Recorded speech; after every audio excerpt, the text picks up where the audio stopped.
A breath of fresh air. It's Sunday Sanctuary with Petra Bagust. Breaks my soul in cold. My mind is moving slow. Far from all I know. Give me time to know. My mind is moving slow. I ngā manu, e ngā reo, mai ngā hauewha. Ta tū mai nei ki te manga o tēnei rā kau whakaruruhu. Tau mai nei ki tēnei kaupapa, e pāpaho atu nei ki a koutou a rā ko Sunday Sanctuary. Ko Petra Bagust tēnei, e rere ana ngā mihi ki a koutou katoa. So to everyone listening from each corner of our country, come and rest on the branch of this sheltered tree. Welcome to this project, this space called Sunday Sanctuary. I'm Petra Bagust, and I want to acknowledge all of you. This episode is My Body is Spiritual Too, Part 1, where we're going to explore the body-mind divide. Now, I hope that from this episode, you figure out where you are in relationship to your body, because there's a lot to be said about how our bodies look and how they function, and we say things like, if you don't have your health, you don't have anything. So there's an understanding that we move and have our being in our bodies, but I also hear a lot of people saying things like, it's just a skin suit, or my body is letting me down. And so we have what I would perceive to be an interesting, maybe disconnected or dissonant relationship with our body a lot of the time. And maybe the sentence relationship with your body is a bit like, because it's possible to have a, in inverted commas, relationship with your body that is a bit more like divorce than like marriage. It's a bit more like my body serves me and it works for me, but it's not really what's super important, and it's not sacred or spiritual. It's not the higher part of myself. It's perhaps the lower part of myself. It's the working part. And it's not as connected to my spirit or my mind as perhaps we're now understanding that it is. So let's kōrero around this and see if potentially, I guess my hope is that we can think about our bodies differently, that they are much, much more than how they look. They are much, much more than what they do or don't do well, where they are failing or succeeding, so to speak, where they are healthy or sick. That in fact our bodies are integral and necessary and divine, and they are needed for all of our expression in the world. So my hope is that there would be a pause between coming down hard on our bodies. And what I mean by this, I guess, is as a very young person, I remember saying, I hate my feet. Now, I hated how they looked, so it was an appearance orientation towards my own body. And then as I sat with that thought, I realised that my feet work so hard. They carry me everywhere I need to go. They are tireless. I mean, yeah, they get tired, but they are so integral and so useful to me moving through the world as I do. I was like, why would I curse my feet that do all this work? Why would I take my feet because maybe I have got a fungal infection or a bung toenail and reject them and in the language, my big binary language of a young person, curse them, when in fact they're part of me, I like them, I need them, I want them to do well. So my hope is that we would be able to ally ourselves with our bodies and integrate or heal any divide that we would find between ourselves and our beautiful bodies. And I guess something worth noting is that a seminal work was written by Plato in 360 BC called Timaeus or Timaeus, depending on your pronunciation.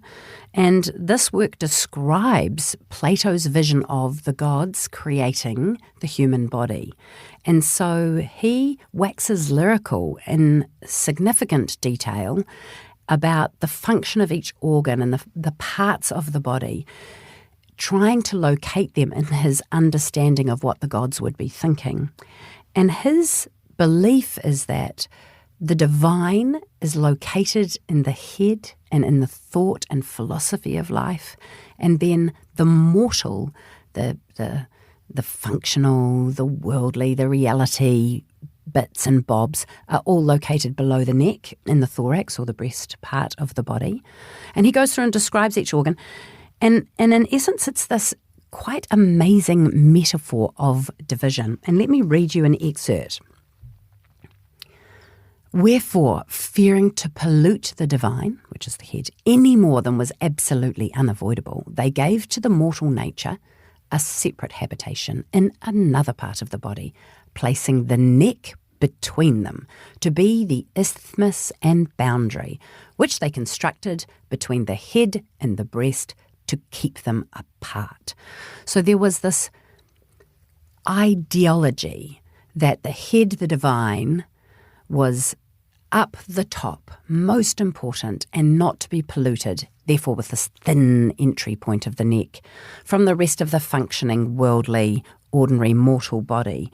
We have inherited this Greek thinking where life is fundamentally split. So whether it's Greek or whether it's Judeo-Christian, the idea of a split between divine and mortal is really well established.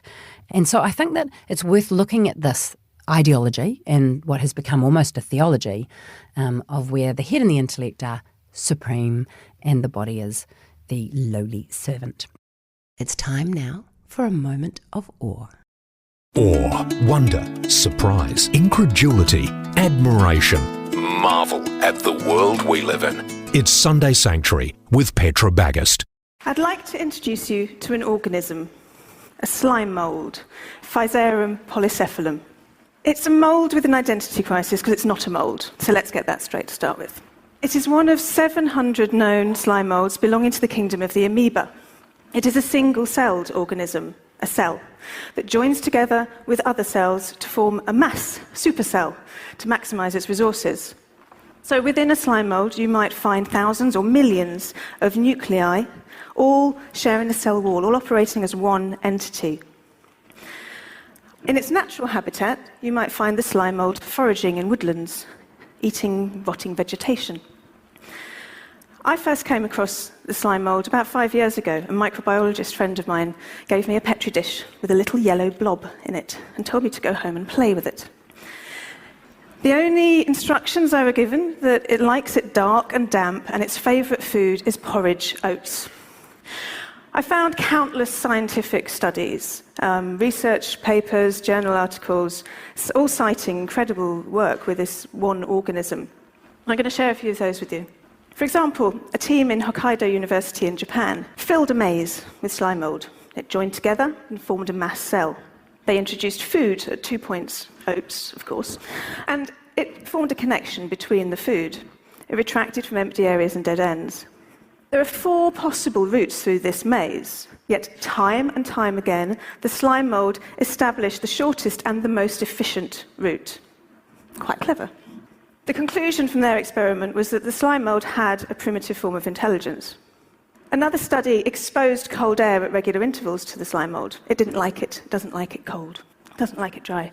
They did this at repeat intervals, and each time the slime mould slowed down its growth in response. However, the next interval, the researchers didn't put the cold air on, yet the slime mould slowed down in anticipation of it happening. It somehow knew that it was about the time for the cold air that it didn't like. The conclusion from their experiment was that the slime mould was able to learn. A third experiment. The slime mould was invited to explore a territory covered in oats. It fans out in a branching pattern. As it goes, each food node it finds, it forms a network connection to and keeps foraging. After 26 hours, it established quite a firm network between the different oats. Now, there's nothing remarkable in this until you learn that the center oat that it started from represents the city of Tokyo, and the surrounding oats are suburban railway stations. The slime mould had replicated the Tokyo transport network. a complex system developed over time by community dwelling, civil engineering, urban planning. What taken us well over 100 years took the slime mould just over a day. The conclusion from their experiment was that the slime mould can form efficient networks and solve the travelling salesman problem. It is a biological computer. So the question is, how does this thing work? It doesn't have a central nervous system. It doesn't have a brain, yet it can perform behaviours that we associate with brain function. So where does that intelligence lie? So this is a microscopy video I shot, and it's about 100 times magnification. And inside the slime mould, there is a rhythmic pulsing flow, a vein-like structure carrying cellular material, nutrients, and chemical information through the cell, streaming first in one direction and then back in another. And it is this continuous, synchronous oscillation within the cell that allows it to form quite a complex understanding of its environment, but without any large-scale control centre. This is where its intelligence lies. The slime mould, for me, is, it's a fascinating subject matter. It's biologically fascinating, it's computationally interesting, but it's also a symbol, a way of engaging with ideas of community, collective behaviour, cooperation. There's clearly significant rules at play in this simple yet complex organism. And no matter what our disciplinary perspective or our mode of inquiry, there's a great deal that we can learn from observing and engaging with this beautiful, brainless blob. We adapted that TED Talk by artist Heather Barrett for this episode of Sunday Sanctuary, and it was originally presented at TED Salon, Berlin in 2014. If you are interested, it's a lovely TED Talk to watch because there are lots of videos and pictures of the slime moving and growing. And I love what Heather is saying as far as her curiosity about how we would collaborate or live in community or share information, and for how this might reflect on this episode of Sunday Sanctuary. It's how we might live in community with ourselves. There's an idea. If you're joining us for the first time, this is where we do an examen. And it's a looking back or looking in or looking forward. Some examens are all three in one. But what I thought we could do today is an examen based on Dr. Hilary McBride's examen called Feel Life Flowing Through Your Feet. Only today I'll use our hands. And this is from a podcast she made called Other People's Problems. And there are a few guided meditations in there, which I would highly recommend if you enjoy meditation. So here we go.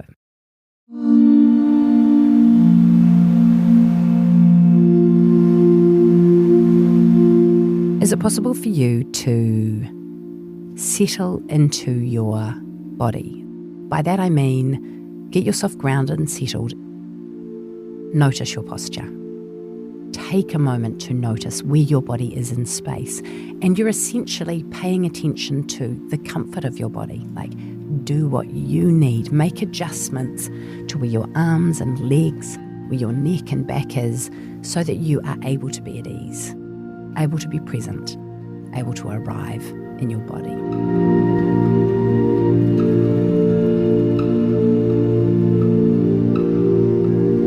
As you find a supportive way of sitting or resting or standing,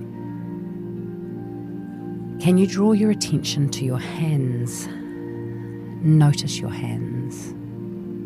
Let your attention linger on them. Perhaps you could trace the exterior edges with your mind. So sense the edges of each finger in your palms, or the fingertips, or your thumb. Where are your hands in contact with perhaps your clothing or your body or a seat or any surface? Again, lingering, taking your mind to the edges and the sensation of your hands. And now the invitation is to travel inside your body, to sense your hands from the inside, to take your mind in your body and notice what What temperature are your hands? Are you experiencing any tightness or pressure or pleasure? Allow your mind to rest and still.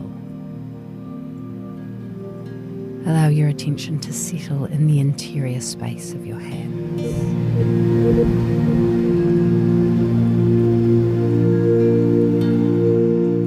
Can you notice or become aware of any buzzing or pulsing, or even a vibrating sensation in your hands? Just see. Can your mind observe that sensation for a moment? Now, if not, there's no worries. Attention is more the point of this exercise than finding the sensation or the sensation itself. But if you can notice buzzing, pulsing, or vibration, can you consider that as life itself pulsing through you, right here in you? Not life outside of you, but life right here in your hands.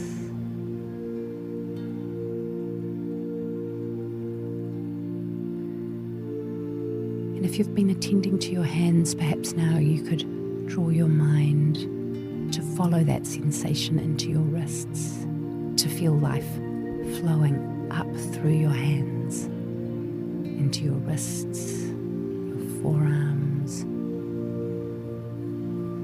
drawing the life up into your upper arms and shoulders. Can you experience life living in you, moving through your body in this moment?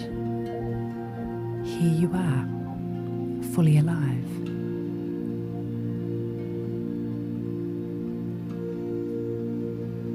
If this is too much at any time, you're welcome to return to your hands, to the outer edges, or to the pulsing of that interior space. You're welcome to pause here as long as you need, with the life within yourself.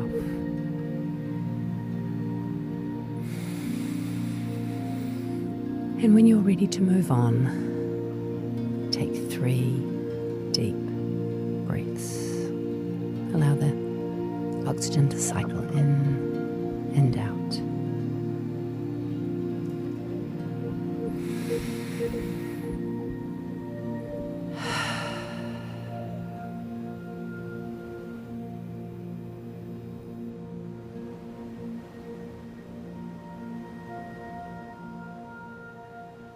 Thanks so much for joining me in that.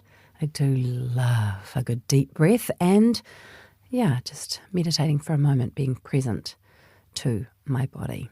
It's amazing. Thanks to Hilary McBride for that one. Feel free to check out her meditations in Other People's Problems. Now we're going to talk to Sam Bloore. Thanks for coming in. It's all right. Yeah. Nice to be here. So good. I'm just really fascinated to get into a conversation with you, Sam, as somebody who is trained both as a doctor and as a theologian. Woohoo! Worlds collide. About this, what I perceive as a body-spirit divide, and about this idea, so my body can be spiritual too. Your initial thoughts. Where do we start? Well, my initial thoughts are to be a little bit embarrassed by your intro of me, given that I haven't practiced medicine for a really long time. And the theology I've done is pretty modest, so there will be people listening to this podcast that would be able to speak on these things a lot more eloquently than I can. I think probably the place I'd start is some of what the project of modernity, the Enlightenment, has been what I've heard some commentators call a disenchanting project. It has disenchanted the world. There was a real suspicion cast over anything that you couldn't see and touch and measure and prove and repeat.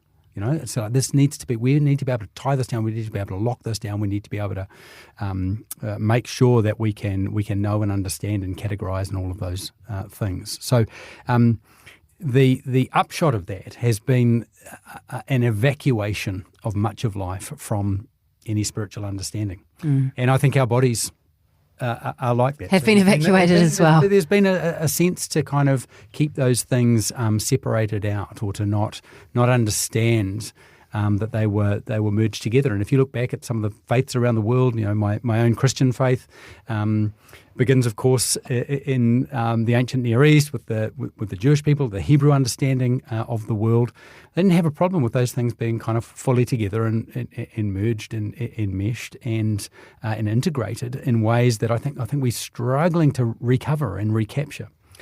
So in the Enlightenment, we have philosophers like René Descartes saying, I think, therefore I am, which of course ends up emphasising our rational capacity as humans.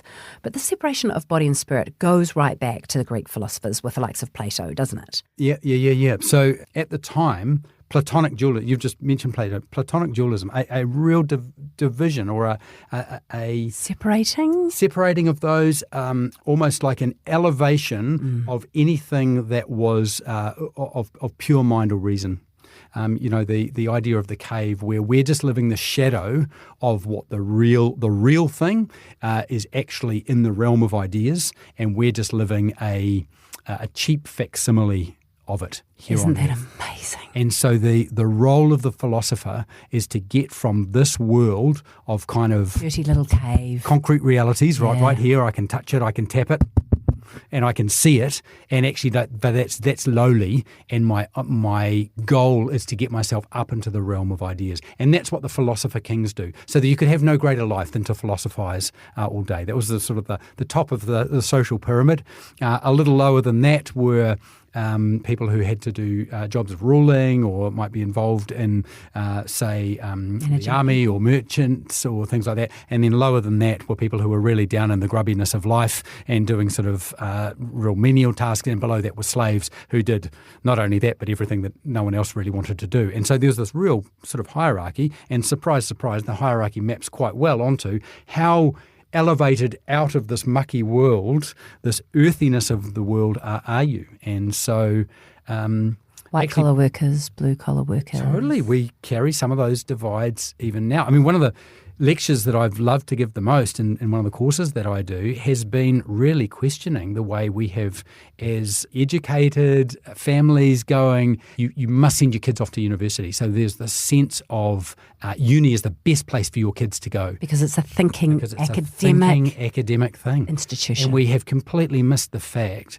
that skilled manual work in any area can be massively intellectually stimulating. It can actually be a wonderful thing to do. And also useful. And also And well paid. sometimes a lot more useful, to be honest. Yeah. And there are people who are wired to do them, and they've been completely misplaced by thinking success looks like. So what are the roots of this hierarchy? Is it human nature? Is it that Platonic thinking, or even, who knows, before Plato there was the mind is better than the heart is slightly better than the body's the lowest rung, last cab off the rank. Is there this, this job, this role, this is better, I am better, you are worse, I am more valuable, you are less valuable? Has this been a structure that's actually just invaded our relationship with ourselves? I think, you've got the fact that the body does some, pretty earthy things. Pretty functional things. Yeah. And, Wheeze, poos, saliva, all of that stuff. And yet, having come from the medical profession and been in the hospital, you watch just a great nursing team caring for patients at their most vulnerable and, you could say, quote unquote, undignified. But actually dignity in those moments gets bestowed. Dignity isn't something that I conjure up myself. We give each other dignity. I can give you dignity right now as we're chatting. I can say something undignified and try to sort of, remove that or to have an effect on it. But actually in those moments, what you're seeing is that there is great dignity even to some of those quite earthy things. So I think we've mistakenly thought that there's not a spiritual aspect to that. I mean, I think if you were to put a church-related, a Christian lens on it, people would sort of think, well, it's the body that you end up sinning with. You eat too much, it's gluttony, or you do these things. You steal using your hands. You're unfaithful in your marriage with your body, or all of those things. So I think there was probably a layer of that has contributed, but one of the teachers I quite like, Jesus, kind of I've heard of him. flipped the script on that a little bit by saying, hey, you know what? If you even think that about that person, then you're actually doing it. You actually think some of those things. So he pulled the rug out from saying, your mind's got no problems. It's the body that's wrong. the problem. He's actually here to kind of redeem it all and to say it's all actually part of the image bearer that you are. You bear God's image. So even, I'm not presuming people listening to this would share that level of that understanding, but there's a glory to the embodiedness of that. It's been bestowed on us as a complete whole. I think maybe another thing that's contributed is that at death we see a separation happen of sorts, right? If you've ever been there at the time, if you've had the privilege of being present while somebody passes away, a loved one, you're at the bedside, or you've been there shortly afterwards, you are aware that a division has been reintroduced. There has been a pulling apart of some things that I happen to think, given my own belief system, that were always actually meant to be held together. And the Christian story is that one day those things will be reunited in certain ways. But I think that has contributed as well, perhaps to the body will let you down. It will cease. It will stop. We will put that in the ground, but you will continue on. So in a sense, though, you're saying when somebody dies, a division actually happens that's real and true. The body is left behind and the spirit has gone. The person, the breathing person, the mind, that's no longer present in that body. And that seems like that is a division, right? Mm-hmm. And yet perhaps what we're seeing is that some of us have lived divided. Mm-hmm. We've lived as if this body is torn those things apart before their time. Both in a spiritual way and in an unspiritual way. I mean, I know that people speak badly. I have said, oh, my bloody shoulder, it's giving me jip, as if the shoulder is not an integral part of me and hasn't served my every reaching whim. Everything I wanted to catch or reach for or open, the shoulder has been at my service. And now that it's hurting or in some discomfort, it is this oppositional, separated thing that is ruining my day.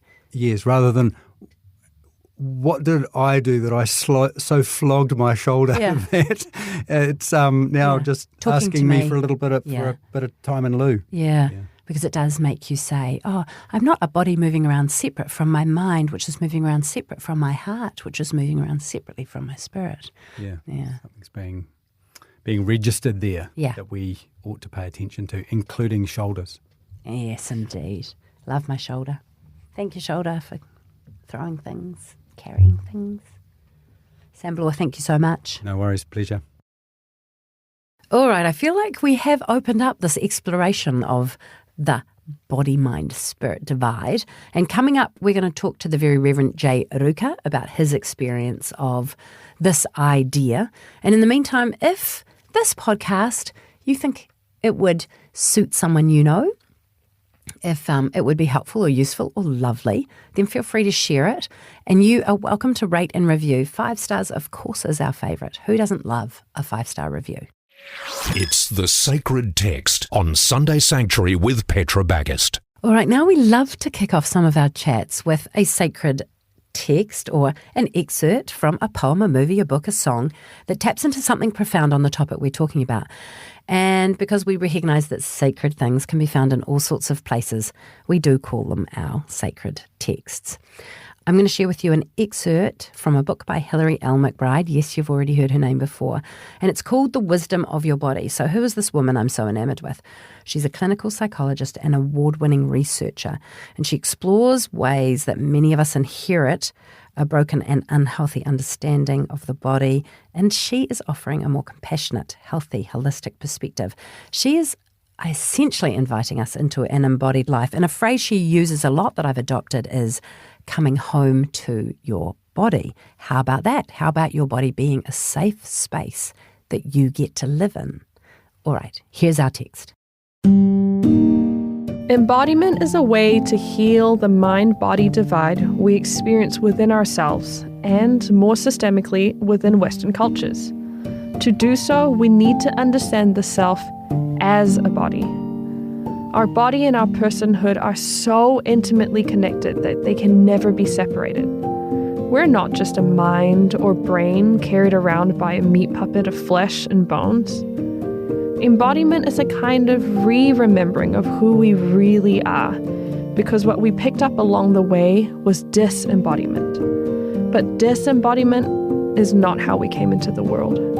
It can be unlearned, while embodiment, our birthright, can be remembered. So embodiment is a coming home, a remembering of our wholeness, and a reunion with the fullness of ourselves.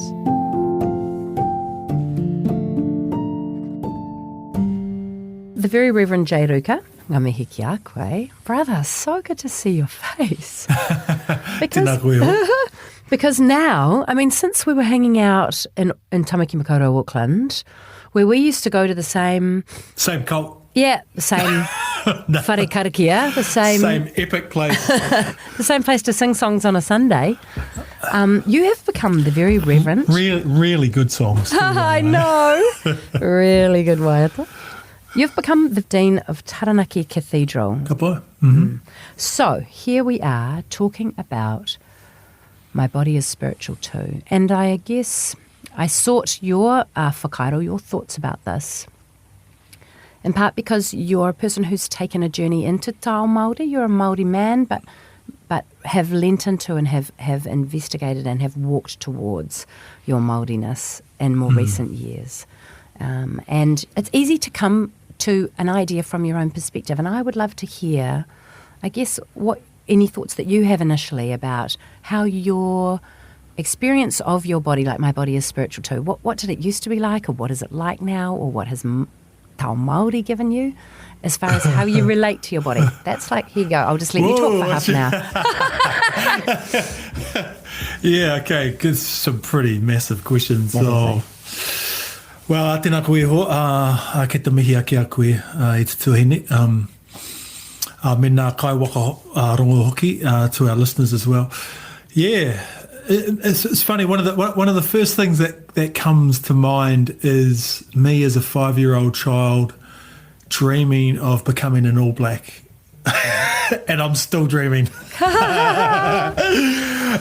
In other words, like my whole life, like physicality, sport in particular, it was my passion, you know.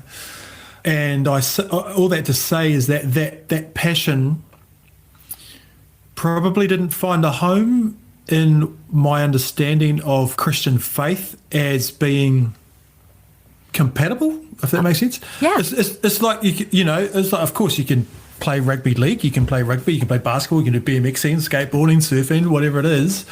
But there was no department within a theological or a Christian practice framework that welcomed those things in. They were more things that you had to lay aside.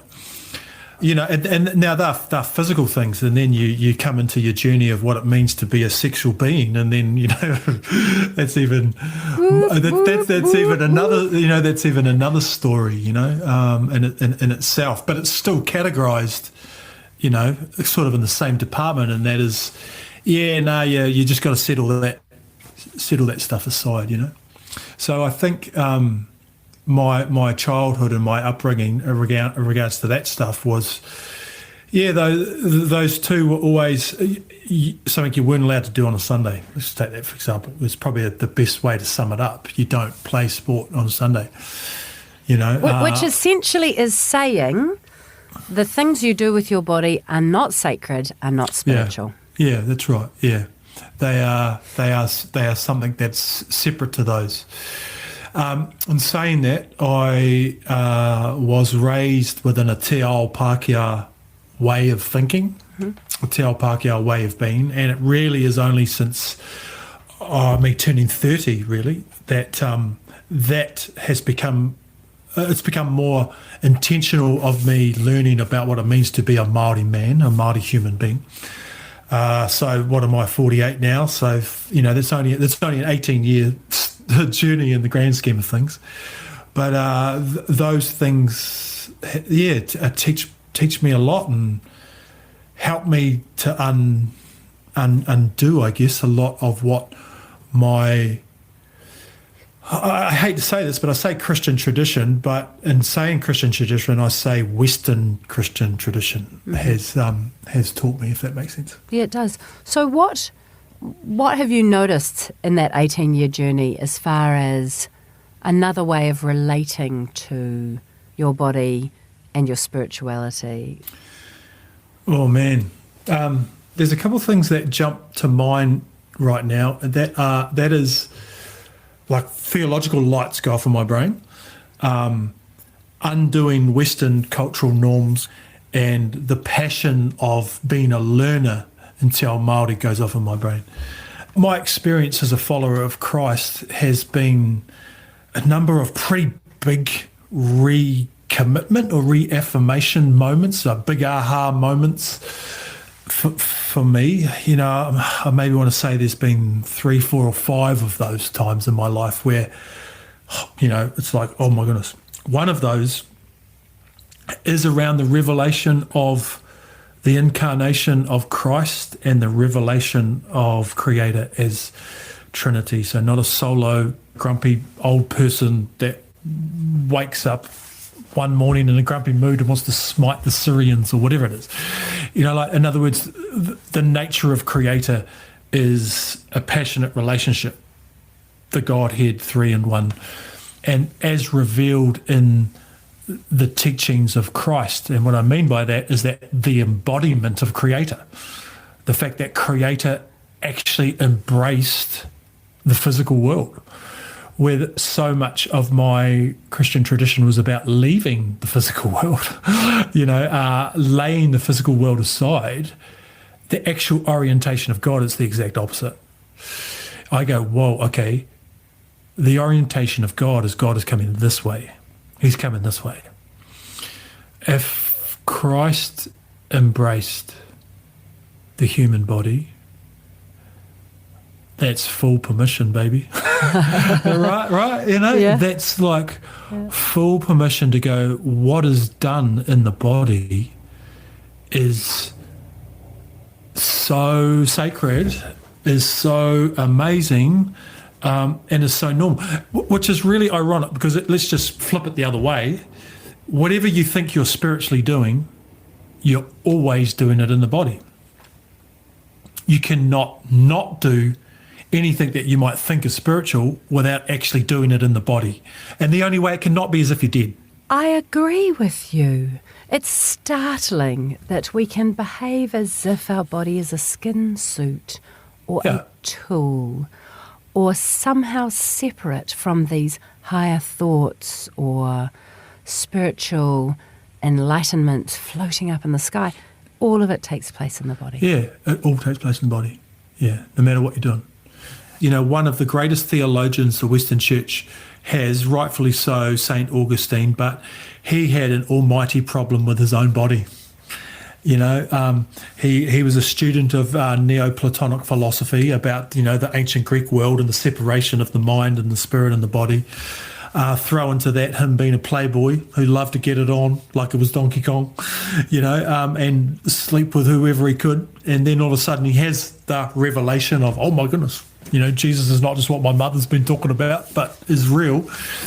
So he marries the wrongdoing of his own body to the wrong position of the body within Greco-Roman thought, and then marries that to the teachings of Paul about not being led according to the flesh.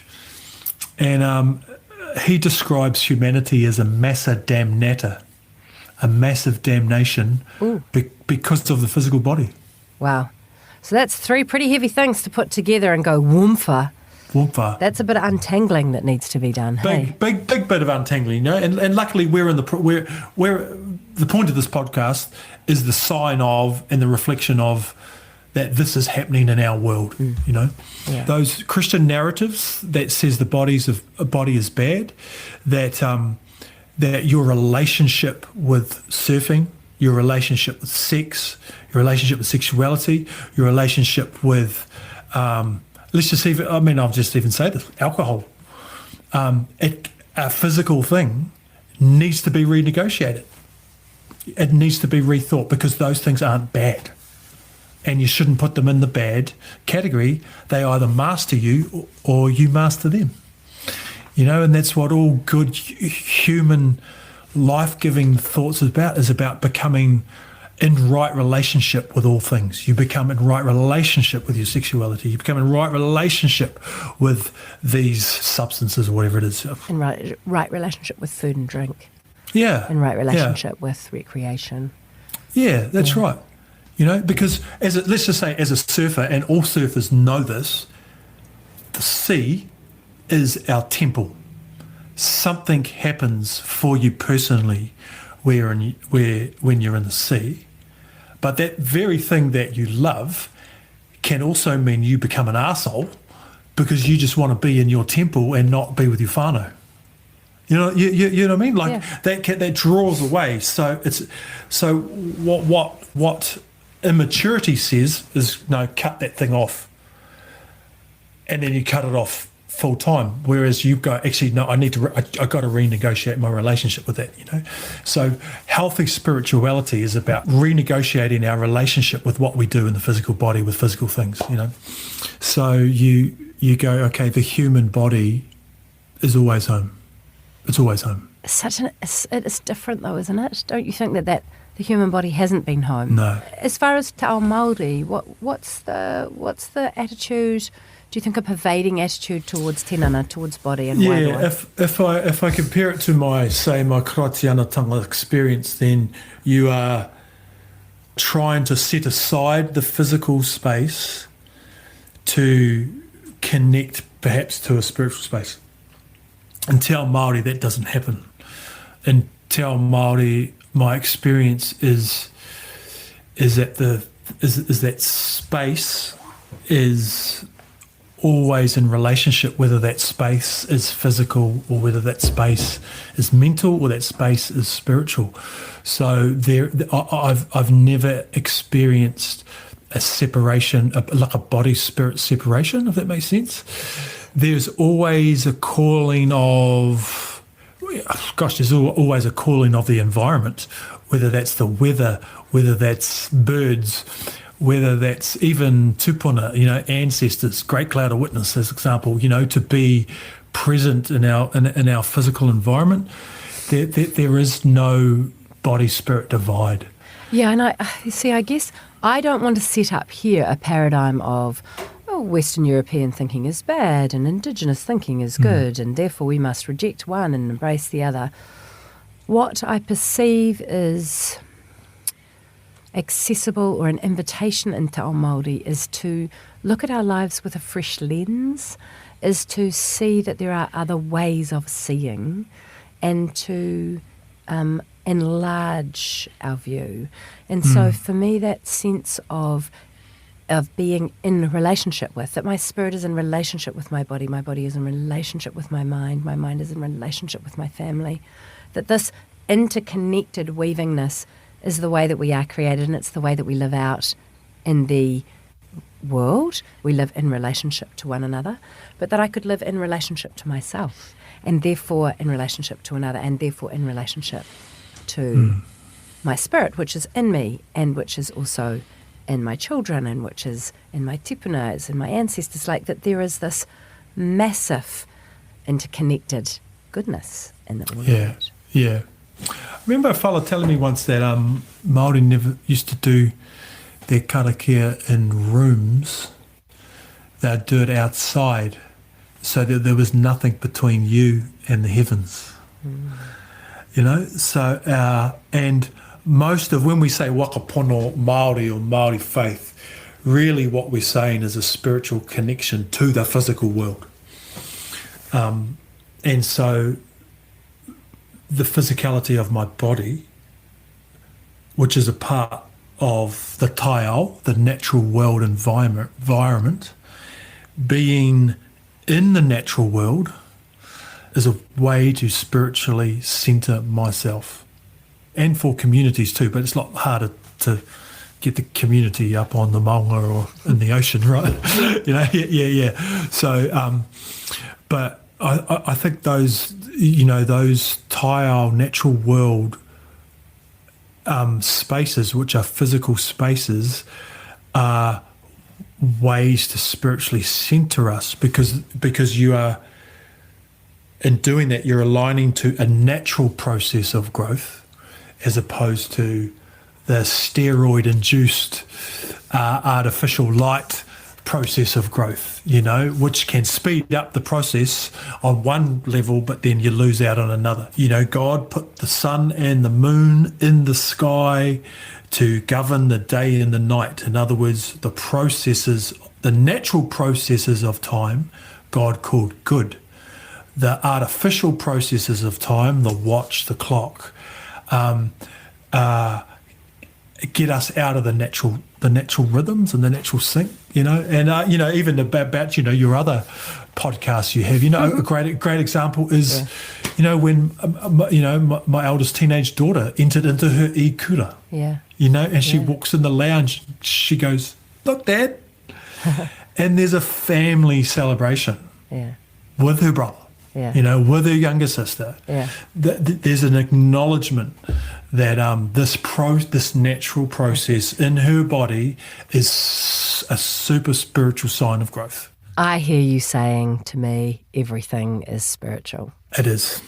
And I just love the Māori world that is at least for me, and I think for Aotearoa New Zealand right now, is actually showing us those connections, where we see matariki coming into play. But what it's actually doing is it's actually reminding us of our Christian roots at the same time. It's reminding of us of how the ancient Hebrews thought about their world. They didn't separate their worlds either.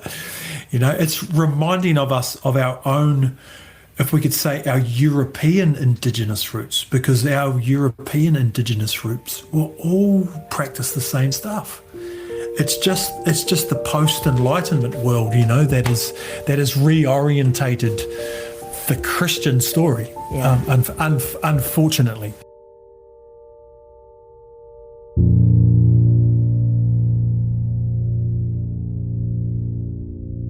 Ngā mihi nui. Thanks so much, Jade Ruka. Always a pleasure to sit and kōrero with you. Well, now it's time for Community Life, where I go out to you and say, hey, give me some of your wisdom. What's your experience of your body? And the question we asked you was, tell us about a time you felt connected to or listened to your body. Laurel said, when I decided it was okay to lie on the couch, to pause and rest and relish the moment. That is quite a big deal, if you ask me. I am learning the art of guilt-free resting as a 50-something-year-old. Jennifer said, running on a treadmill and sudden pain hit my lower stomach. It turned out to be a rare pelvic mass.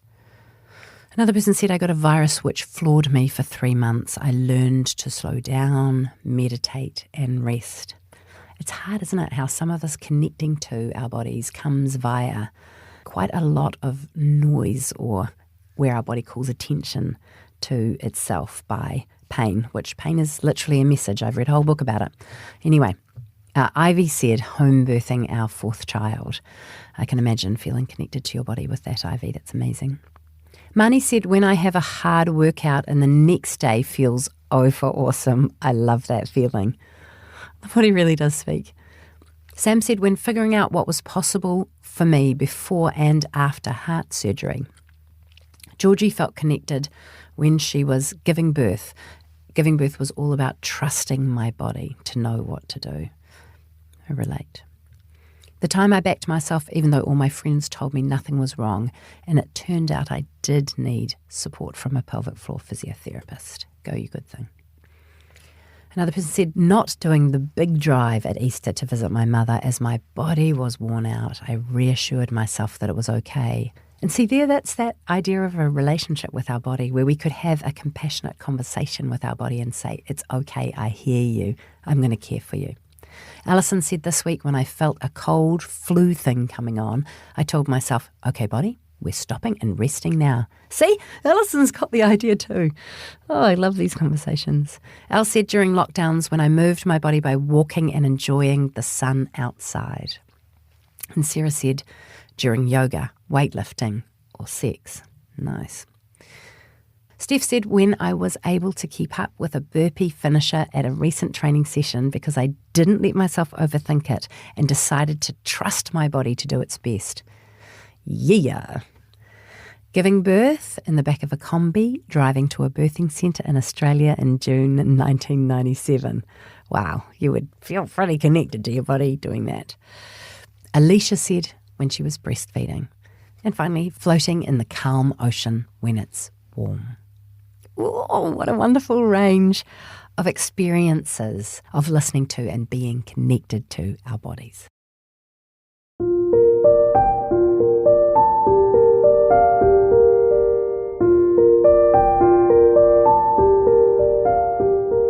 And now I'm going to do what we do, which is light a candle. So feel free to join or join in later. And I have got a fabulous 3-wick candle today. And I guess what I'd love to do, just a little bit symbolically, is to light each wick and recognise that, yes, I do have a mind, I do have a spirit, and I do have a body, but that they are connected. So each of these wicks is planted in wax that's all joined. There's no separation between the wax. There's no thin isthmus. And they each have light and let light out. So in remembrance of all the parts of myself, I light this candle and say thank you. Thank you for it all.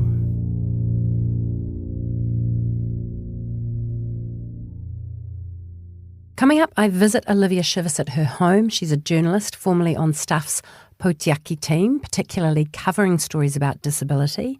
She herself is in a wheelchair. She's now the editor of the D-List. She showed me around her place and talked about one of her passions. But before we get to Olivia, here's an excerpt from Kate Bowler's podcast, Everything Happens. For those of you who haven't discovered her yet, Kate Bowler is a best-selling author and professor of American religion at Duke University. She is also a survivor of stage 4 colon cancer and lives with chronic pain. In this episode, she chats with Bessel van der Kolk, author of The Body Keeps the Score. And here she's talking about her relationship or lack of relationship with her body during her treatment. Part of what I really took from reading your book is the experience of, I guess, disassociation, of just like separateness, of the longer my treatment went on and the longer I had cancer, the more I just felt like I was just a brain, a hopefully nice brain that just floated around having important conversations with people. And it was very difficult to create an experience of being re-embodied when my body was the thing that tried to murder me all the time. So I was just like, oh, this thing isn't helpful. But I did find that rolfing, this kind of special form of physical therapy, really helped me, because so much of what it was doing was sort of mapping my body in space again. Like you would lie on the ground and they would say things like, what impression does your body make on the sand? And I would think, oh, right, I'm in this thing. This thing is part of me. I'm glad you discovered that. Yeah. Because that's not sort of mainstream in our culture. And yet that re-embodiment is terribly important. Yeah. Yeah. Yes. It felt like it was relearning how to live inside something that I had sort of conveniently shed. Like I was hoping it was just like a snakeskin. Goodbye. Right. I don't need you. When you go through cancer treatment, you're well off dissociating your body off. Yeah. It's a nice response for the time being. Yeah. But afterwards, you need to reclaim your body somehow. And if you don't, you really has very serious consequences, because your body is both a source of pain and a source of pleasure. Mm-hmm. And so if you cut off sensations in your body, which many traumatized people do somewhat successfully, you also cut off your avenue for pain and for pleasure and for sensuality and feeling satisfied and feeling alive. Something that I noticed and really loved about Kate and Bessel's conversation was how compassionate he was in understanding that it made perfect sense for Kate during her treatment to cut herself off from her body, that in a way it was a survival or a coping mechanism to remove herself from all that pain. And yet he was saying to reintegrate, to associate and develop a integrated embodied relationship with her body was such a healing move because that gave her access to the goodness of life moving forward. Such a good combo.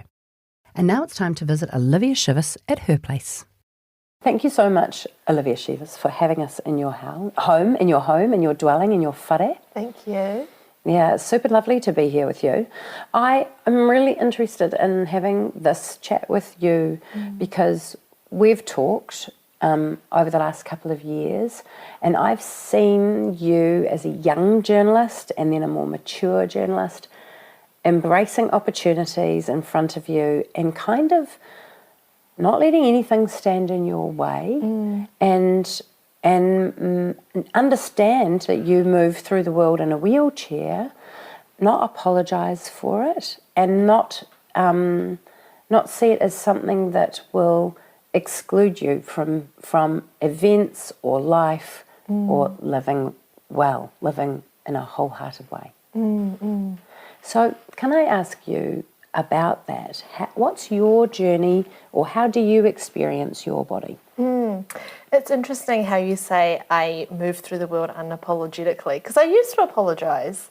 I used to be like, oh, sorry for inconveniencing you. Like, I mean, if you're through a restaurant and someone, you know, the restaurant space is really small and you're like, oh, excuse me, sorry, like navigating through a restaurant when people need to move their chairs and they have to stand up, like so easy to apologise, but actually like it's not for me to apologise for. Like the access in the restaurant is not great. Exactly. So it took a lot of, unlearning what disabled people are conditioned to believe. So let's talk about that. Yes. Let's talk about what disabled bodied people are conditioned to believe. What do you think disabled bodied people are conditioned to believe by the world at large?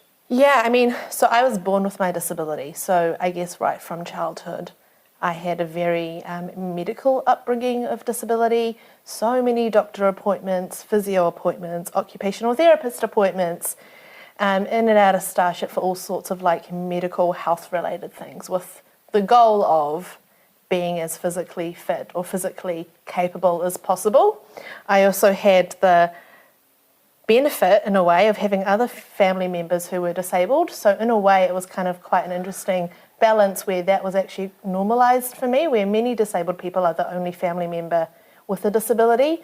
So that was, I guess, another framing of disability where it was kind of like normalised for me in some space. Having a disability was really embraced and talked about openly, but out in the world, it was seen as a very like medical thing, and then on top of that, the messaging and storytelling we see around disability in the media, in TV, news articles. I mean, I don't think a week goes by where you see a headline about a disabled person who has, you know, a lack of access to healthcare, education, housing, transport, the list goes on. So I think that repetitive kind of like medical and deficit-based framing of disability like does affect your own view and self-view of yourself. So if you're not fitting into the world because it's hard to get access to a restaurant, to a building, to an event, to something you need, and that happens over and over and over, it's easy to see yourself as wrong rather than the way the world is set up as the problem, and take that personally, like I'm wrong or my body is wrong. And yet I hear you also saying, because you had company in your disability journey, you knew you weren't alone, you weren't the only one. It wasn't something that nobody in your family ever talked about. So that I'm glad that you had that was part of your story. What do you think happened? What was some of the change that made you choose not to be apologetic anymore of how you were in the world? Like, what was some of the change of where you were like, I don't need to apologise for how I am in the world? I don't know. I don't think there was like a moment, like a light bulb moment. I think it definitely like would have happened over time, and honestly just being like sick of apologising. And like there's no point me feeling like, it sounds really cliche, but like feeling sorry for myself and not going out because the world is difficult to navigate. Otherwise I would be like sad at home by myself. But I think part of my nature not necessarily because I'm disabled, but I'm very like outgoing and I like to be out in the world and I'm very extroverted. So like I hate FOMO, and so I kind of like force myself into these situations where where I do like engage with the world even if it's not accessible. But it's interesting also because like beyond being unapologetic about it, it's almost like there's this level of like staunchness that I've come to as well. So for example, I will proactively say to people like, hey, I'm not going to come because it's not accessible. So it's in their court to change it. So you're just being upfront. You're being honest. You're saying you're inviting a disabled person to something, but you're not going to provide the access.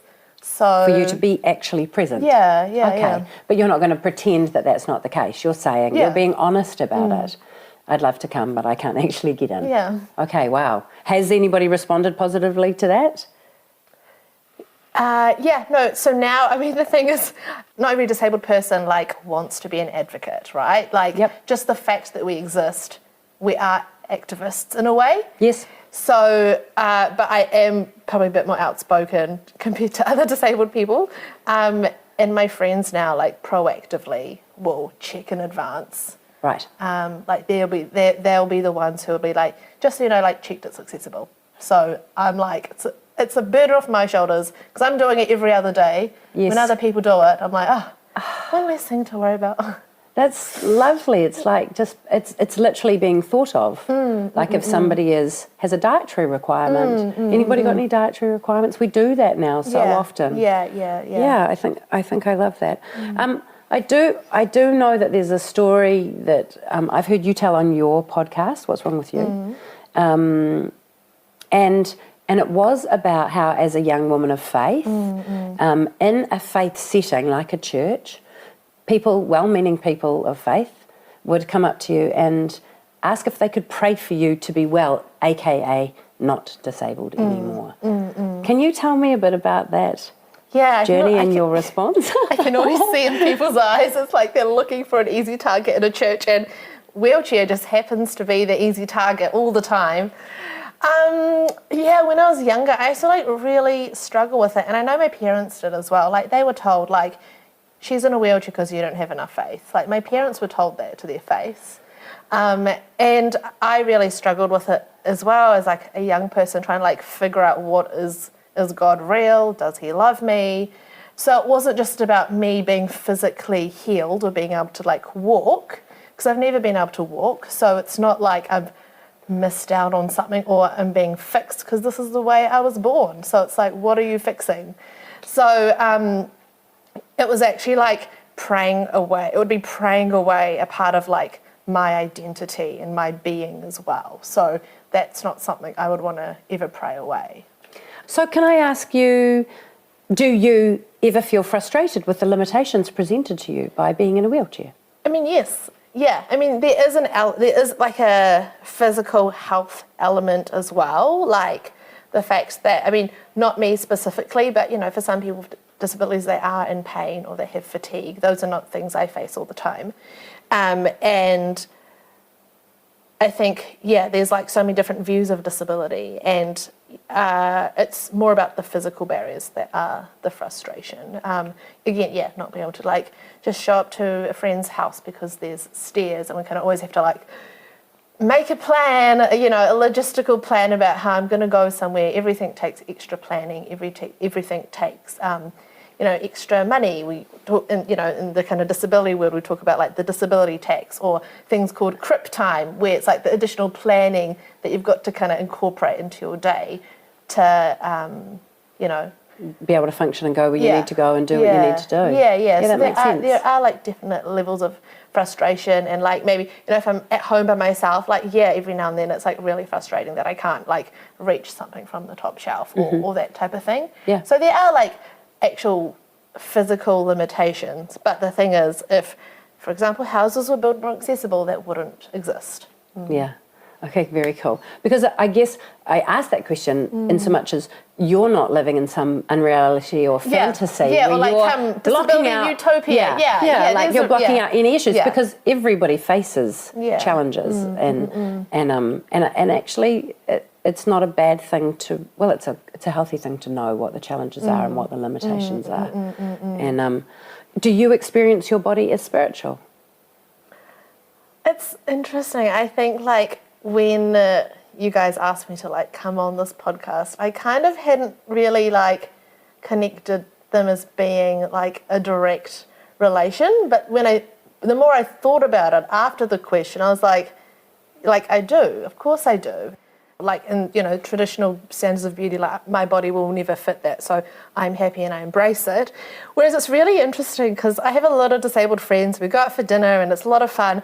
And often I'm actually like the least disabled one in the group because I have good hand function. And I'll be the one cutting up the steak for my friends who can't do that themselves. And it's like, this is why I also see my body as like spiritual, and in a way, like even where some people may see a lack, I'm actually like the most non-disabled in other contexts because of what I can do. And so it is quite funny. Like, I guess no matter how society sees me as being disabled in a different context, I'm the most abled, which is really weird. Well, it's fantastic because too, it begs the question of what do you see? Do you see your body as spiritual? Do I see my body as spiritual? Or is it a tool that serves me and lets me down when it doesn't function right? As far as moving your body and having your body be part of your wellness and your fitness and your strength, you've chosen an interesting sport. Yes, so I've got my boxing gloves just to show. So I do boxing. They're not very worn out because, I can see a little bit worn out here. They've started to worn out on the thumbs. So I'm like, finally, people can see I'm actually boxing. They're not just a prop. Boxing is like a really powerful outlet for me because I think it challenges what people think I can do, and it's so unexpected. Again, because like I'm just like a pretty girl in a wheelchair. Boxing is like the opposite of what you think someone would like me would do. Yeah. And because for the most part it is very it's mostly upper body, so I can do like most of the class. And I think like the gym I go to also have just been like, I think, when I think about, I was scared to go for the first time, but they were probably scared to see me come rolling and being like, oh, what do we do with her? But everyone has embraced it. And so with the classes, I basically join in for as much as I can, and then anything that they do that's like, burpees or running up and down the hill or something like that, I'll do like an alternative exercise so I can still participate in the class. And I think it also is just like, I think because I'm like challenging that kind of stereotype about what is possible and it's so unexpected, I get a bit of like a thrill out of it. And it's just physically a great sport because you're like going hard and punching. Where else would you be able to do that? Yes. Yeah. Going hard and punching, and we should be able to do that without hurting anyone. Yeah. Except perhaps our own, like some of our own muscles. Yeah. That's so brilliant. So how would you describe the boxing gym for yourself? Is it like just a pure fitness or?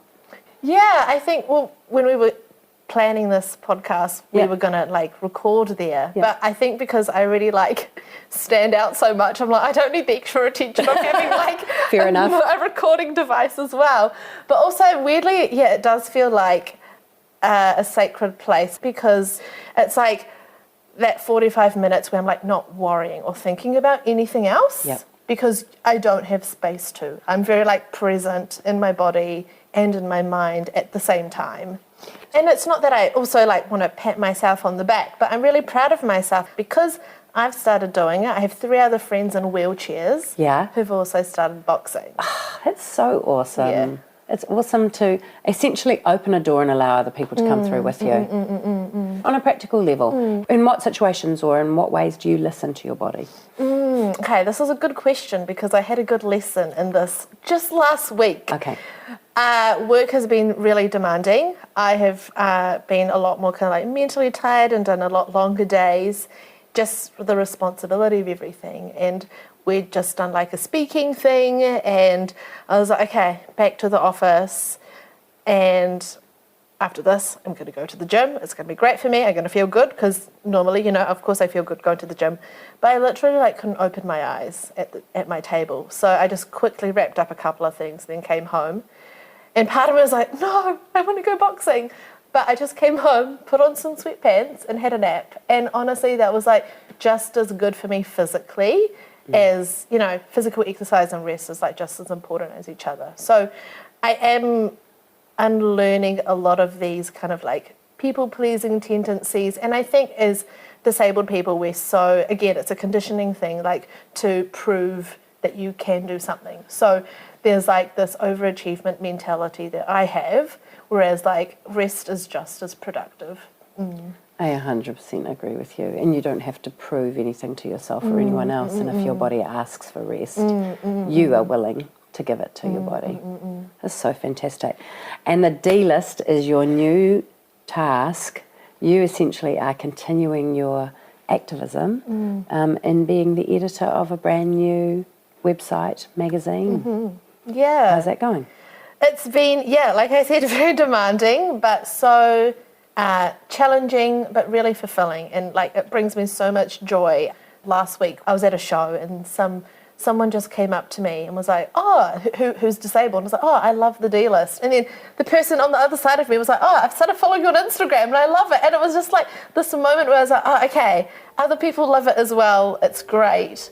And we're just going to keep pushing forward. And I think we're on the right track. Still lots of learning that has to happen, but yeah. Olivia, thank you so much. Thank you, Petra. Yay. Such a good kōrero.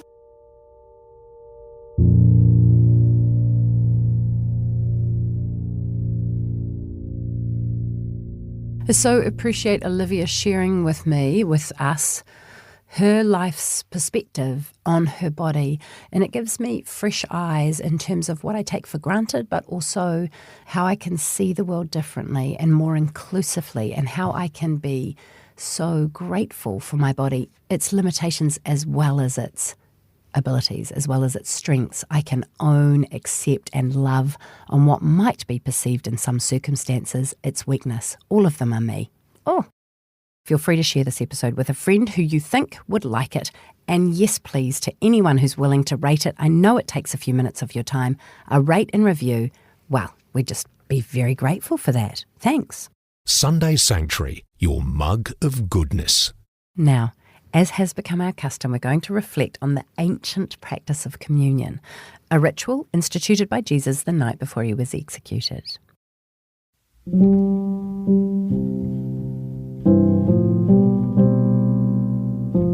Now, when we think about spirituality, it can often be ethereal, intangible, or other, even otherworldly. Words like mist, smoke, cloud, sense may seem appropriate metaphors for how it's often imagined. But in the practice of Holy Communion, we are reminded that physicality, flesh and blood are part and parcel of what it means to be spiritual. On the night before he died, Jesus grounded the experience of spirituality for his followers in a regular practice that places physicality right smack bang in the centre. He gave them bread and wine, physical elements to be consumed. He told them that the bread and wine in that meal were to be understood as his flesh and blood. Now, it can sound grotesque, but it's a warning not to make our spirituality so lofty that it disregards the importance of what is tangible and real, what is of and about the body. It's also a comfort, so that when spirituality seems hard to grasp, distant or absent, we have these very tangible things to come to touch and to taste. There's something visceral about this practice. Scripture describes God as spirit, and in communion, Jesus gives us something very physical, body. So in communion, these things are given together and are shown to be inseparable, spirit and body. We are these things inseparably, body and spirit, to take notice of, to care for, and to honour the body is a spiritual pursuit.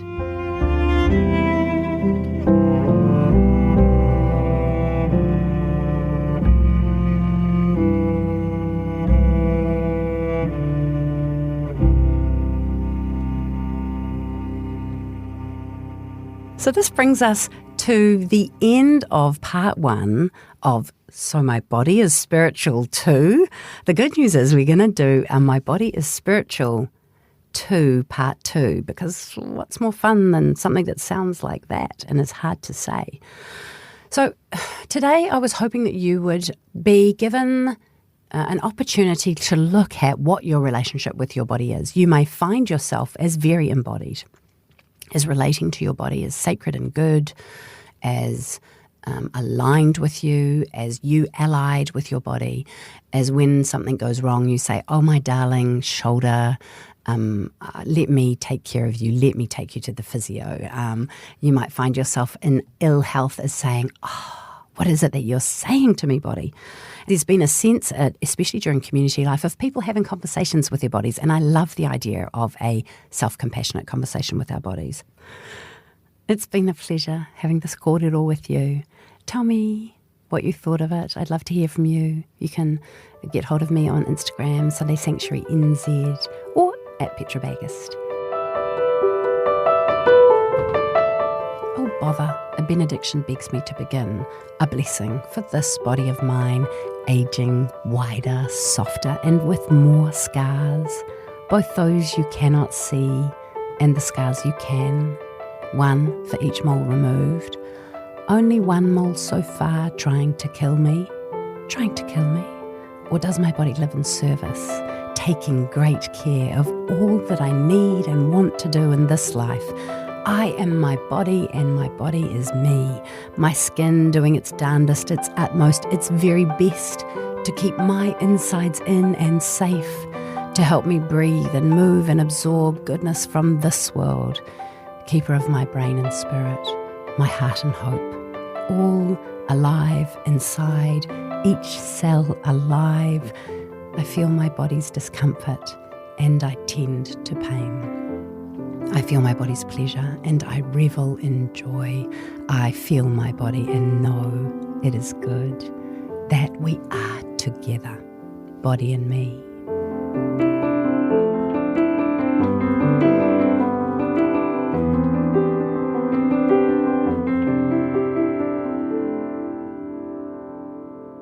Until next time, ka kite anō.